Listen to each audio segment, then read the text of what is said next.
Assalamualaikum warahmatullahi wabarakatuh.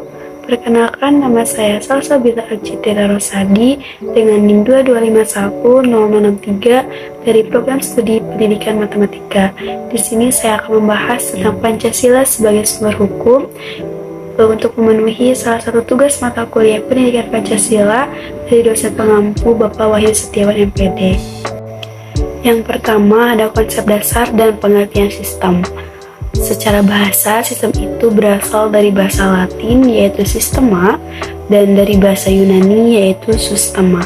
Sedangkan pengertian sistem secara umum adalah suatu kesatuan yang terdiri dari komponen dan elemen yang dihubungkan bersama untuk memudahkan aliran informasi, materi, atau energi untuk mencapai suatu tujuan. Nah, tadi kan pengertian sistem. Sekarang ada pengertian sistem hukum, yang dimana pengertian sistem hukum ini menurut beberapa para ahli, yaitu yang pertama dari Lili Rashidi dan I.B. Widya Saputra, suatu kesatuan sistem yang tersusun atas integritas sebagai komponen sistem hukum yang masing-masing memiliki fungsi tersendiri dan terikat dalam satu kesatuan hubungan yang saling terkait, bergantung, mempengaruhi, bergerak dalam satu kesatuan proses, yakni proses sistem hukum untuk mewujudkan tujuan hukum. Yang kedua, menurut Lawrence M. Friedman, di mana sistem hukum itu terdiri atas struktur, substansi, dan budaya hukum. Struktur merupakan hal yang menyangkut lembaga-lembaga atau pranata-pranata seperti legislatif, eksekutif, dan yudikatif, bagaimana lembaga itu menjalankan fungsinya. Yang ketiga ada menurut Soleiman Betaneko, di mana sistem hukum itu adalah struktur hukum, mempunyai pola, bentuk, dan gaya. Struktur adalah badan, rangka kerja, dan bentuk tetap. Pengadilan atau kepolisian merupakan organisasi. Substansi adalah ketentuan yang mengatur tingkah laku manusia, yaitu peraturan, norma-norma, dan pola perilaku masyarakat dalam suatu sistem. Di samping struktur dan substansi hukum, sistem hukum yang ketiga ada budaya hukum, yang dimana budaya hukum itu meliputi sikap masyarakat, kepercayaan masyarakat, nilai-nilai yang dianggap masyarakat, dan ide-ide atau pengharapan mereka terhadap hukum dan sistem hukum.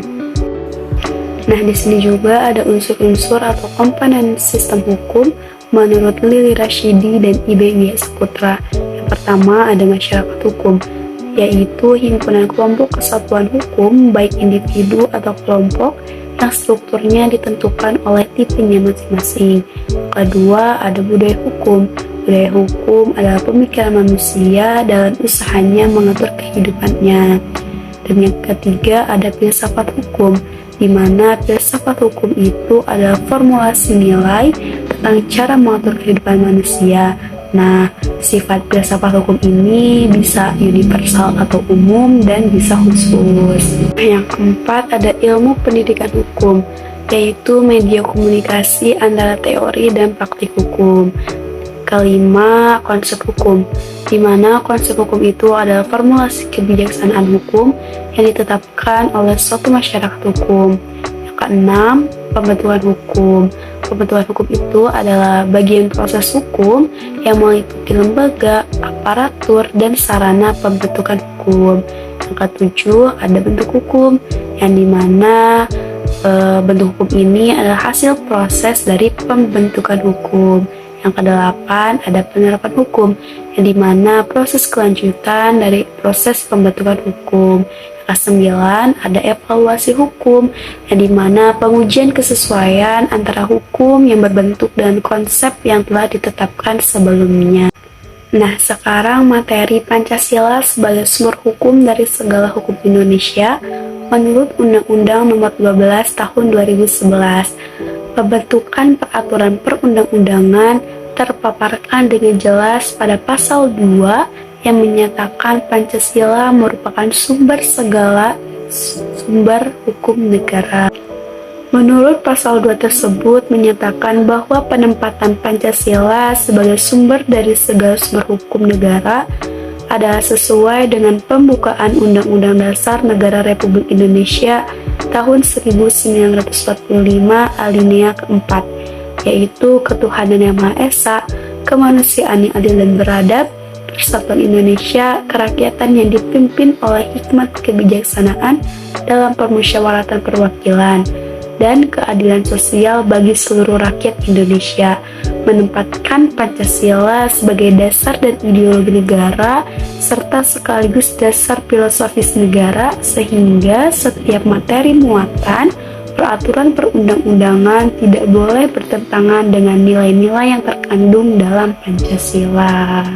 Mungkin cukup sekian materi yang dapat saya sampaikan, semoga dapat dipahami.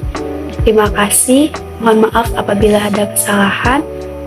Wassalamualaikum warahmatullahi wabarakatuh.